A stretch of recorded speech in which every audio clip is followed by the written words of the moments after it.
Hello dear students, नमस्कार। हमारे YouTube channel SCC online classes में आपका स्वागत है।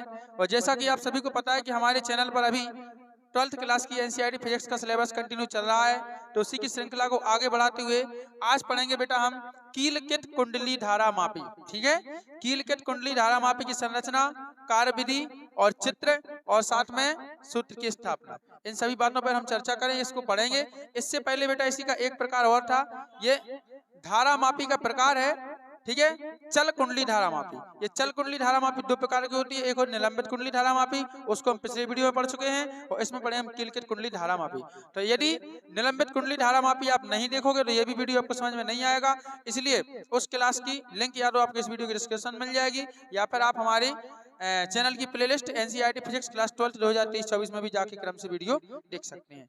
ठीक है, तो चलिए हम चलते, जाना समय ना लेते हुए, यह है हमारा क्या, कीलकित कुंडली धारा मापी का चित्र। ठीक है, कौन सा चित्र ये, कीलकित कुंडली धारा मापी का चित्र है। इस धारा मापी में बेटा, इस धारा मापी में जो आयताकार कुंडली है ना, आयताकार कुंडली को स्थायी नाल चुंबक के दोनों ध्रुव खंडों के मध्य, ठीक है, स्थायी नाल चुंबक के दोनों ध्रुव खंडों के मध्य चूलों या कीलकों, ठीक है, कीलकों या चूलों क्या है, P1 व P2 पर संतुलित किया जाता है। P1 व P2 पर क्या किया, मतलब इनकी सहायता संतुलित किया जाता है। इसके बीच में जमा देते हैं, यहाँ पे किलो P1 है, किलो और ये है चूलकों बोलते हैं, किलो बोलते, तो P1 और P2 द्वारा इसको क्या किया जाता है, संतुलित किया जाता है। ठीक है, और इसमें क्या करते हैं, इसी के साथ हम क्या करते हैं, इसमें एक स्केल लगा देते हैं। ठीक है, और उसको उसमें क्या जोड़ते हैं, एक हम पैमाना, एक पैमाना जोड़ देते हैं, जिसमें जो संकेतक है, ये सुई है, ये क्या होता है संकेतक, उसमें विक्षेपित होता रहता है या घूमता रहता है। ठीक है ना,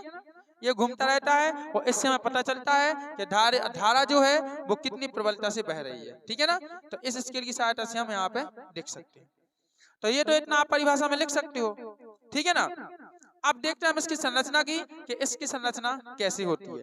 तो देखो इसमें क्या होता है, ये क्या है आपकी आयताकार कुंडली है। ये क्या है बेटा, आयताकार कुंडली है, जिसमें जिसको कहा NS स्थायी नाल चुंबक, NS क्या है, इसके स्थायी नाल चुंबक के दो ध्रुव खंड है, इनके बीच में इसको, ठीक है, स्वतंत्रता पूर्वक क्या हुआ है, लटकाया गया है या इस पर संतुलित किया गया है। ठीक है, C क्या है, इसमें नर्म लोहे का क्रोड है। T1 और T2 क्या है, कीलको है या चूलो है। ठीक है ना, कीलको है या चूलो है। और बाकी ये S1 और S2 क्या है, इसमें स्प्रिंग है। S1 और S2 क्या है, स्प्रिंग है। और T1 और T2 क्या है, इसके संयोजी पेंच है, जिसकी सहायता से कसा हुआ है, संयोजी पेंच है। और P क्या है आपका बेटा, पैमाना है।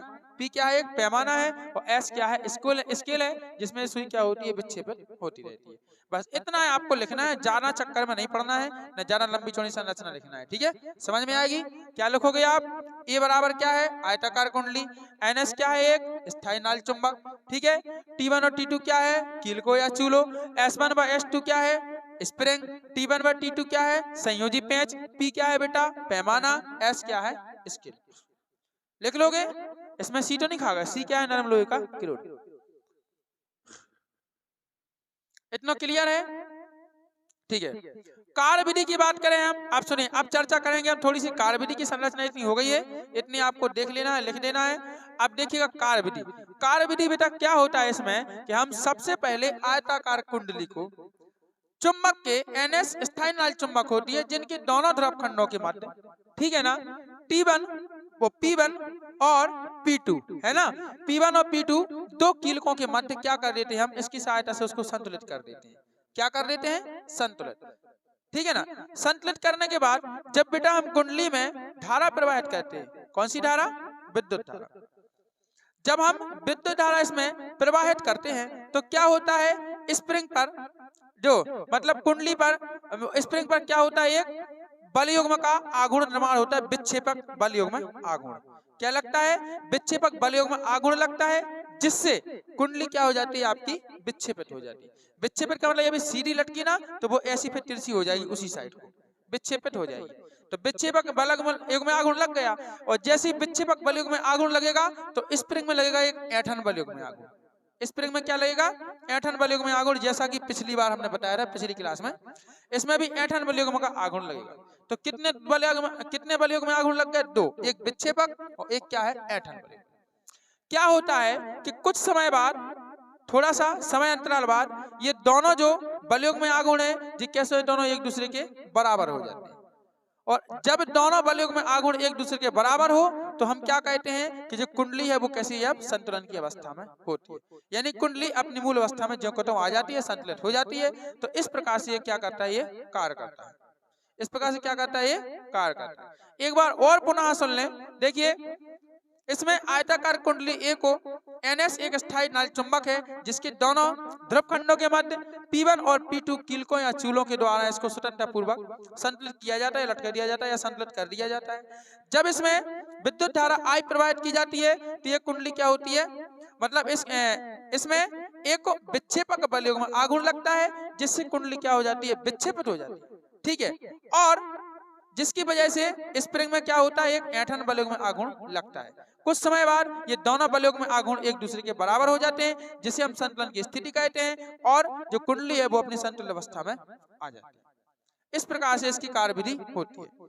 अब बात करें हम सूत्र की स्थापना की, तो जैसा हमने इससे पिछली क्लास में पढ़ाया था आपको, क्या निलंबित कुंडली धारा मापी, तो जो बिल्कुल उसमें हो रहा है वही इसमें हो रहा है। इसमें चित्र में थोड़ा सा बदलाव है, मामूली सा, मात्र थोड़ा सा बदलाव है। जैसा उसमें कार्यविधि हो रही थी वैसी वही कार्य ये भी करता है, ठीक है। थोड़ा उपकरण में थोड़ा सा बदलाव हो गया, चेंजेस हो गया है। और बाकी सूत्र की स्थापना है तो जो उसमें थी वही सूत्र की स्थापना आपको इसमें भी लिख लेनी है। तो उसी वीडियो से देख के आप और इसमें लिख लेना, सूत्र की स्थापना वही है, कुछ नहीं बदला है, सेम टू सेम, ठीक है। तो इस प्रकार से ये हमारा बेटा आज का जो टॉपिक था ये कंप्लीट हुआ। आई होप कि आपके समझ में आया होगा। यदि आपको वीडियो पसंद आया हो तो वीडियो को लाइक करें, शेयर करें और कमेंट करके जरूर बताएं, ठीक है। और हाँ, हमारे चैनल को सब्सक्राइब करें एवं बेल आइकन प्रेस करके ऑल पर क्लिक कर दें ताकि आगे आने वाले सभी वीडियो की नोटिफिकेशन आप तक पहुंचती रहे, ठीक है ना। मिलते रहे। तो चलिए बच्चा लोग मिलते हैं हम नए वीडियो में वो नए टॉपिक के साथ, ठीक है। और अगले में पढ़ेंगे हम धारा मापी की सुग्राह्यता और संट, बहुत बढ़िया टॉपिक है, संट का सिद्धांत ये पढ़ेंगे, ठीक है। तो मिलते हैं नए वीडियो में नए टॉपिक के साथ, तब तक के लिए बाय बच्चों, जय हिंद।